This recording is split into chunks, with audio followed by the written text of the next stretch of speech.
assuming that this happened after, do you still maintain that BBM really believed in his mind that VP Sara would harm or kill him? I mean, how would I know that, Your Honor? Precisely. So you don't know. You cannot know that, Your Honor. Correct? Yes. Because you cannot enter the state of mind of the president. Are you admitting that? Unless there is a basis, Your Honor, gaya ng investigation namin sa attirances ni VP na may mga circumstances. Pag yan lang ang nakita ko, siyempre hindi namin ma-establish yung state of mind ng presidente. But isn't it in your affidavit of investigation, you mentioned about the state of mind of the president? State of mind of the president based Correct.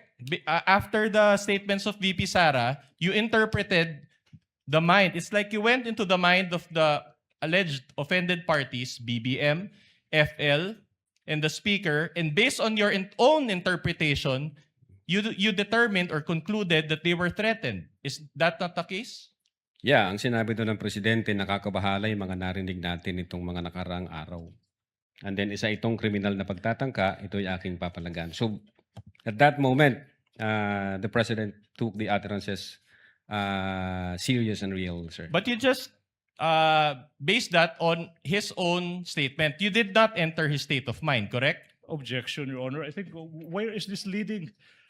What's the A objection? witness is being asked What's to the enter basis for state the of objection, mind. Your Honor? Incompetent. Kindly wait for the Incompetence. counsel for prosecutor to finish his Incompetent, Your objection. Honor. Incompetent. The witness already said that based on their investigation, based on the statement of the president after the event, he said that they determined that the president felt threatened. And the question now is, did you enter his state of mind?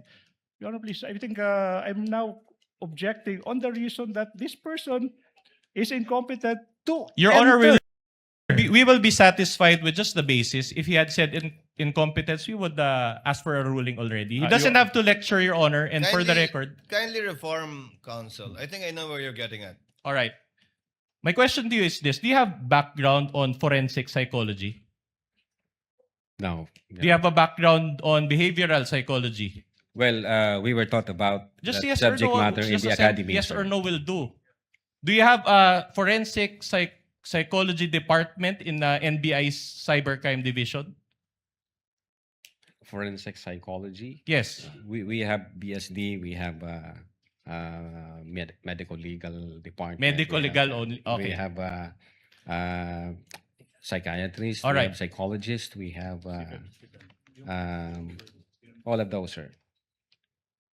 All right. In other words, you do not have a professional assessment of the mind of BBM when you conducted this affidavit of investigation, correct? Okay, sir. The investigation, ganito po ang nangyari. Nung nag-comment yung presidente na nakakabahala yung mga utterances, pera lang ho doon, tiningnan namin yung comment ng iba't ibang government agencies na ganun din yung kanilang reaksyon, nakakabahala yung sinabi ng Vice Presidente, magiging issue yan ng national security. Pera lang ho yun, kinonsider din namin yung comments at impression ng mga media personalities na nag-participate doon sa online press conference. Sabi nila, na-shock sila, nabigla sila, hindi sila na parang totoo yung galit ng Vice President. And then aside from that, from those facts, ganun din ang ginawa namin sa former speaker sa kanyang reaction. So taking all these facts and circumstances, na-establish namin na indeed yung reaction ng presidente is trinato niya na seryoso at totoo yung utterances na yon na ginawa ni Bibi Sara noong 23. So ito ho, kaya lang dito, ipapakita nyo sa akin yan lang mag-isa, hindi namin nakita yung ibang circumstances. Hindi ho ako makakapagsabi kung sa mind ng presidente is pinatawad na ba niya, ayaw na niya, hindi na ba niya kinoconsider yung mga threat na yon. Pag ganyan lang, Your Honor, sa investigation kasi kailangan makita namin yung iba't ibang circumstansya para ma-establish namin whether or not, ito yung ibig niyang sabihin, ito yung intention niya. For the record, Your Honor, the date of the video is May 19, 2025. So this came after 2025. So, mga 7 months, sir? Yeah. 7 months. All right. So based on your experience as an investigator, baka pwedeng ano na. Again, hindi consider siya niyo sufficient. na baguhin Hindi yung- siya sufficient para makita namin. Kasi, Anyway, we know for a fact We're na... satisfied with your Yeah. first answer. The witness still answering? Well, I didn't even ask a question, Your Honor. You did, counsel, when you gave the date and asked for his opinion. Kindly finish your answer. Thank you, Your Honor. Thank you, We, as lawyers, we know for a fact that the state of mind can manifest based on the overt acts of the speaker. So dito kasi, kung ito lang ang pagbabatayan namin, then we try to establish yung intent o yung state of mind ng presidente, kulang ho yan. So siguro kung may makikita pa kaming ibang circumstances na magpapatunay na binaliwala niya na yung appearances, pinatawad niya yung vice presidente, and things like that, then we can somehow said mukhang ang totoo yung sinabi ng presidente na pinatawad na niya. All right, but I'll move on to a different point. Before counsel for the respondent continues, what is the pleasure of Senator Judge Cayetano? Just one specific clarification on that point, just so that we don't lose the point. The With your gentleman permission, may proceed. Presiding. Yeah. Excuse me lang sa prosecution and sa defense. Witness, one point lang, maybe one Yes, or sir. two questions on that Yes, point. Your Honor. Sabi mo, the President, sa pananaw mo, and yung iba, Speaker Martin felt threatened. Base doon sa investigation namin, sir. Base sa investigasyon at base sa video. Base sa video, sa investigation, at sa ibang testimony. So if they felt threatened, that means tingin nila totoo yung sinabi ni VP Sara na patayin sila. If Kasi they wouldn't feel threatened if they don't think na she meant it, na patayin silang tatlo, right?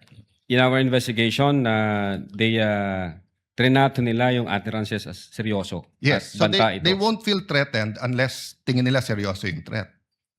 According to them, seryoso yung threat, Yes. sir. Okay.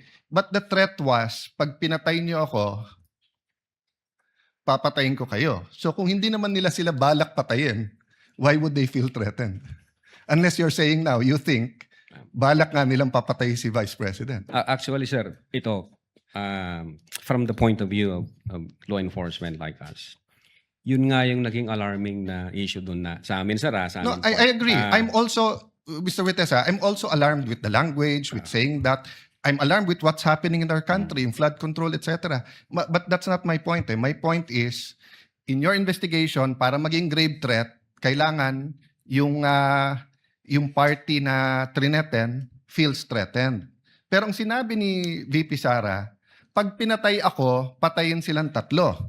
So kung wala naman silang tatlo balak na patayin siya, why would they feel threatened? Did that not come into your mind as an investigator? What comes into your mind, Your Honor, is yun nga, yung possibility na God forbids may mangyari sa BP na hindi naman alam nung tatlo, then mati-trigger ngayon yung instruction, then papatayin yung tatlo na hindi naman nila alam. At the same time, No, may then in mga that- ibang grupo Then in na that case, hindi ba logical, because you're the President of the Philippines, you order the PSC to make sure that walang mangyari sa kanya rather than baliktad na tinanggalan siya ng security.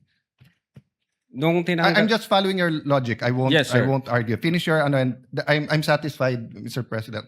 I'm just trying to figure out nga no how you came about yung gave threats given Yeah. na ang sinabi niya kung papatayin ako. So We- finish your answer so that we qualify that grave threats sa term namin as event-based condition na yun nga pag nangyari yung event magti-trigger ngayon yung threat ng Vice President. Now insofar as na-threaten sila yung sinasabi mo po sir na pag namatay si Vice President tsaka papatayin ngayon ng tao na inutusan niya, yung tatlo. Ang isa sa alarming, na very alarming part na nakita namin, yung mga sasakay ho na grupo po eh.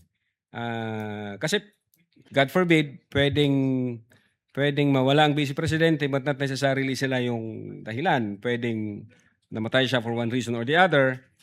Then, ang impression na ng marami, ang may kasalanan nito, yung tatlo. So, again, magkakalabo-labo na yan.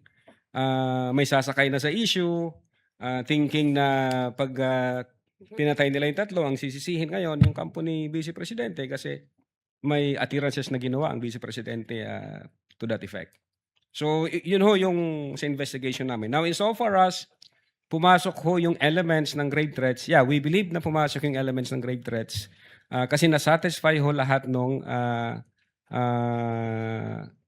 elements ng grave threat based on the revised penal code. I'm assessing your answer, but malayo na malapit yung sagot mo dun sa triggering events, ha? Kasi parang logical, di ba? Dahil sinabi niya yon, baka may gumawa. Hindi nga mag-trigger, papatay sa kanya. So para ma-trigger na patayin ang Pangulo, you're saying that VP Sara is asking other people to kill her so that they can kill Marcos. Di sana sinabi na lang niya patayin niyo si Marcos. Sabi mo i-trigger, but anyway, I'm trying to process, but hindi logical yung sinabi mo that event will trigger. Because the event that will trigger the assassination on the tree is the killing of the Vice President. And the Vice President will not tell people, kill me so that you kill them. Precisely, Your Honor. Ang death kasi, for instance, mamatay yung Vice Presidente, it does not necessarily follow na yung tatlo yung lang papatay base doon sa attirances. Pwede kasing mamatay yung Vice Presidente for one reason or the other. And again, since walang makakalam kung sino ang pumatay dyan, ang impression ng mga tao ngayon, matitrigger ngayon yung instruction. Pag na-trigger yung instruction, pwede na ngayon sumakay yung iba-ibang grupo, thinking na kahit mabulilyaso ang sisisihin dito, ang Vice Presidente, kasi nga may attirances na ginawa ang Vice Presidente in public. From the point of view of law enforcement, ang gulo nun, Your Honor, matter of national security po yun. It's a matter of national security.